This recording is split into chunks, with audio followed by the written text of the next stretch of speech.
नमस्कार, मैं हूं सरोज कुमार यादव। लोकसभा 2024 पर मेरा कुछ विचार है। कोसी और सीमांचल हम लोग कैसे जीतें। हम लोगों ने कुछ गलती के कारण से पिछले बार जो है कुछ वोटों से, कुछ सीटों से सत्ता से बाहर रहे। मैं एक राष्ट्रीय जनता दल का एक अदना सा सिपाही हूं। मेरा लोकसभा 2024 पर मेरा पर्सनल ये राय है और ये राय राष्ट्रीय जनता दल के समर्पित कार्यकर्ता महागठबंधन के सभी साथी को अच्छा लगे तो ज़्यादा से ज़्यादा शेयर करेंगे जो कि शीर्ष नेतृत्व तक मेरी बात पहुंच जाए। जैसे हम लोग विधानसभा 2020 में हमने कुछ गलतियां की जिसके वजह से हमारे कोसी कमिश्नरी में जो है हमको सीट कम आया। सीट कम आने के वजह से हम लोग जो है सत्ता से बाहर रहे। इसके लिए जनता परेशान रहा क्योंकि युवाओं को रोजगार की आस थी तेजस्वी प्रसाद यादव से। यहाँ पे जो है गरीबों को अपनी हक और अधिकार की ज़रूरत थी, किसानों को अपनी हक और अधिकार की ज़रूरत थी और सभी जो जिस तरह महंगाई, अफसरशाही और भ्रष्टाचार है इससे मुक्ति पाने का एक 2020 में सपना था। लोकसभा में इसी तरह जो है नरेंद्र मोदी जी से थक के सभी जनता ने तय कर लिया है कि महागठबंधन को जिताया जाए और महागठबंधन सरकार जीतेगी, यहाँ की एक एक सीट जीतेगी। लेकिन कुछ मेरा व्यक्तिगत राय है। जिस तरह सहरसा विधानसभा में 2020 में हमने एक गलती किया कि अरुण कुमार यादव जी का टिकट काट करके दूसरे को भी एक कार्यकर्ता को ना टिकट देकर लवली आनंद जी को हम लोगों ने राजद ने टिकट दिया।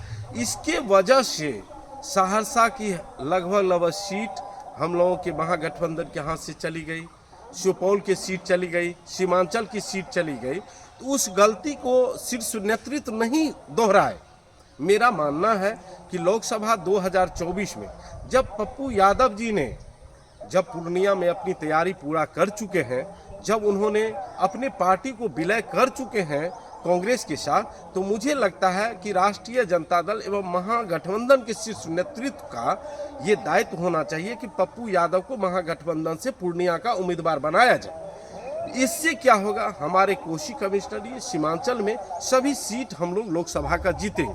यदि पप्पू यादव को वहां से सीट नहीं देते हैं, लेकिन पप्पू यादव तो तैयारी कर रखे हैं, उन्होंने निर्दलीय लड़ेंगे तो राष्ट्रीय जनता दल और महागठबंधन को ही घाटा होगा। मेरा व्यक्तिगत राय है वो कांग्रेस पूर्णिया जो है कांग्रेस को सीट दे दिया जाए। लेकिन सहरसा लोकसभा में मेरा एक राष्ट्रीय जनता दल के शीर्ष नेतृत्व से आग्रह है, यहाँ पे जो है 2-4 कैंडिडेट राष्ट्रीय जनता दल से जो कि जिनकी चर्चाएं हो रही है, जैसे एक चंद्रशेखर जी का, एक डॉक्टर गौतम कृष्ण जी का, एक बुंदेला जी का। मुझे लग रहा है दिनेश चंद्र यादव के लिए ये तीनों प्रत्याशी सटीक नहीं बैठ पाता है।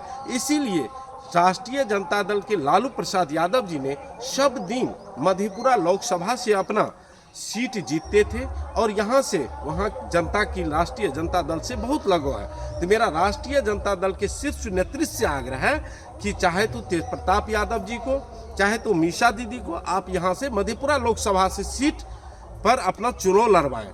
तब मुझे लग रहा है कोसी सीमांचल की हर एक सीट महागठबंधन के झोले में जाएगी और हम लोग जो है नरेंद्र मोदी के रथ को रोकने में कामयाब होंगे। धन्यवाद।